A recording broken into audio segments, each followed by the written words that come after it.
জয়গুরু। পরম প্রেমময় পরম দয়ালের চরণে শত সহস্র কোটি আভূমি প্রণাম জানাই এবং আপনাদের প্রতি প্রত্যেককে আন্তরিক জয়গুরু জানাই। আজকের আলোচনার বিষয়বস্তু হল নিত্য যুগের ইতিহাস কি। পৃথিবীর ইতিহাসে যুগে যুগে কি ঘটনা ঘটেছে, এই নিত্যকালের নিত্য যুগের ইতিহাস কি, সেই নিয়েই আজকের সামান্য একটু আলোচনা করব। আজ পৃথিবীর চরম দুর্দিন উপস্থিত। ধর্মের গ্লানি বুঝি চরম সীমায় এসে ঠেকেছে। সর্বত্র অশান্তি, সর্বত্রই অতৃপ্তি, সর্বত্রই শূন্যতার হাহাকার। যার অনেক আছে তারও জীবন ফাঁকা। পারিবারিক জীবন, দাম্পত্য জীবন, সামাজিক জীবন, রাষ্ট্রীয় জীবন সর্বত্রই ভাঙন ধরেছে। অথচ বাঁচার কামনা আছে, ভালো থাকবার চাহিদা আছে। তাহলে আজকের যুগের অবস্থা কীরকম? আজকের যুগের অবস্থা চরম দুর্দিন। ধর্মের গ্লানি চরম সীমায় এসে ঠেকেছে। সর্বত্রই অশান্তি, সর্বত্রই অতৃপ্তি, চারিদিকেই শূন্যতার হাহাকার। পারিবারিক জীবন বলুন, দাম্পত্য জীবন বলুন, সামাজিক জীবন, রাষ্ট্রীয় জীবন সর্বত্রই ভাঙন দেখা দিয়েছে।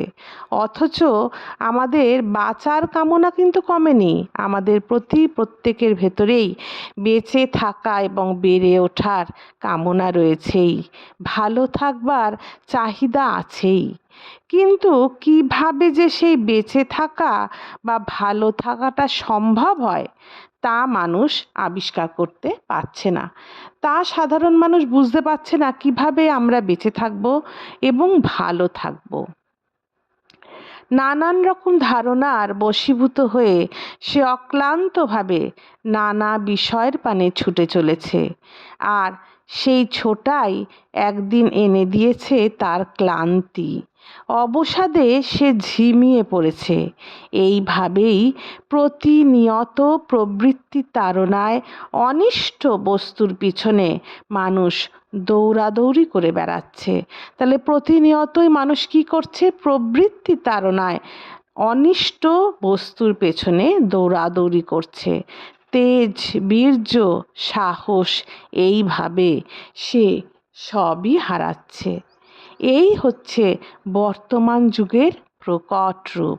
মানুষ ভুলে গেছে ঈশ্বরে অটুট ও অখণ্ড বিশ্বাস ছাড়া কিছুতেই জীবনে শান্তি আসতে পারে না।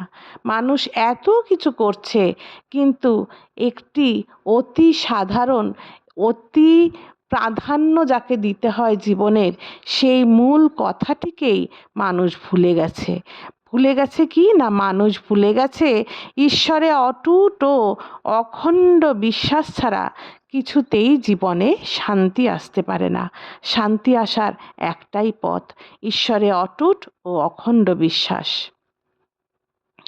আর এখন আমরা ঈশ্বররূপী পরমার্থকে পশ্চাতে রেখে শুধুই অর্থের মধ্যে শান্তি খোঁজার বৃথা চেষ্টা করি।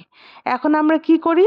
ঈশ্বররূপী পরমার্থকে পেছনে রাখি, পশ্চাতে রেখে শুধু অর্থের মধ্যে, অর্থের খোঁজে চারিদিকে সবাই ছুটে বেড়াচ্ছে এবং ভাবছে অর্থের জোগাড়েই, অর্থের যোগান বেশি হলেই বুঝি আমরা শান্তি পাব। কিন্তু এতে তো হবে না। চাই কি তাহলে? অস্খলিত ইষ্টানুরাগ।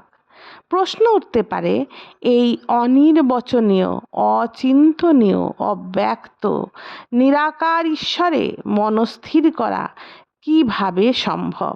তাহলে মানুষ যে একটি কথা ভুলে গেছে, কথাটি হচ্ছে ঈশ্বরে অটুট ও অখণ্ড বিশ্বাস ছাড়া জীবনে শান্তি আসতে পারে না। কিন্তু এখন প্রশ্ন হলো, এই অনির্বচনীয়, অচিন্তনীয়, অব্যক্ত ঈশ্বরকে মানুষ কিভাবে লাভ করবে? কিভাবেই ঈশ্বর চিন্তায় তার মনোসংযোগ করবে? এই কথাটা একদম বাস্তব, একদম ঠিক।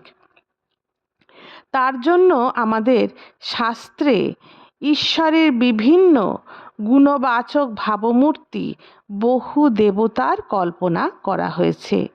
এই দেবগণের যে কোনো মূর্তিতে মন স্থিরীকরণের দ্বারা চিত্তের কিছুটা প্রশান্তি লাভ করা সম্ভব। তাতে মন খানিকটা কেন্দ্রীভূত হয়, কিন্তু পুরোপুরি হয় না, কারণ ওই কেন্দ্রীকরণের কিছু বিধিবিধান আছে। সেইগুলি ভালোভাবে জেনে মনকে অহরহ তদ্ভাবে ভাবিত রাখা চাই। ঈশ্বরকে লাভ করতে হলে কি দরকার? না, মনের প্রশান্তির জন্য, ঈশ্বরের সন্ধান লাভের জন্য কিছু বিধিবিধান আছে। সেইগুলি ভালোভাবে জেনে মনকে অহরহ তদ্ভাবে ভাবিত রাখা চাই। তার জন্য প্রয়োজন কোনো তত্ত্ববেত্তা, জীবন্ত পুরুষ, যিনি তার চৈতন্য সমাধিময় জীবনের দ্বারাই মানুষকে তত্ত্ব বা তাহাত্ম্য স্বরূপত উপলব্ধি করাতে পারেন। শুধু তত্ত্ব জেনে হয় না, দরকার কি? মানুষ কিভাবে শিখবে? এই জন্য দরকার জীবন্ত পুরুষ, তত্ত্ববেত্তা, জীবন্ত পুরুষ, যিনি তার নিজের জীবনে সেই সমস্ত তত্ত্বের প্রয়োগ করবেন এবং তাকে দেখে, তার চৈতন্য সমাধিময় জীবন দেখে মানুষ শিখবে। এই জন্যই দরকার জীবন্ত তত্ত্ববেত্তা পুরুষ। দেহিগণের ৮৪ লক্ষ শরীরের মধ্যে আমরা যে মানব জন্ম এখন পেয়েছি, সেটি আমরা ৮৪ লক্ষ যোনি পার হয়ে এসেছি। এই দেহিগণের ৮৪ লক্ষ শরীরের মধ্যে একমাত্র মানব শরীর ব্যতীত অন্যান্য শরীরে তত্ত্বজ্ঞান লাভ করা সম্ভব নয়। যুগে যুগে আর্ত নিপীড়িত মানুষের অন্তরের বাচার আকুল প্রার্থনা, এই প্রার্থনাই মূর্ত ও ঘনীভূত হয়ে জগতে শ্রী ভগবানের আবির্ভাব হয়।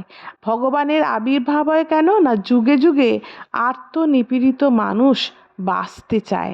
তাদের এই বাঁচার আকুল প্রার্থনায় ভগবান আসেন। শ্রী ভগবানের আবির্ভাব এই কারণেই হয়। বর্তমান যুগেও সেটিই হয়েছে। তিনিও এসছেন, আসতে তাকে হবেই। তারই সৃষ্ট সন্তানের আকুল আহ্বান উপেক্ষা তিনি কি করে করবেন? তিনি তো এ উপেক্ষা করে দূরে থাকতে পারেন না।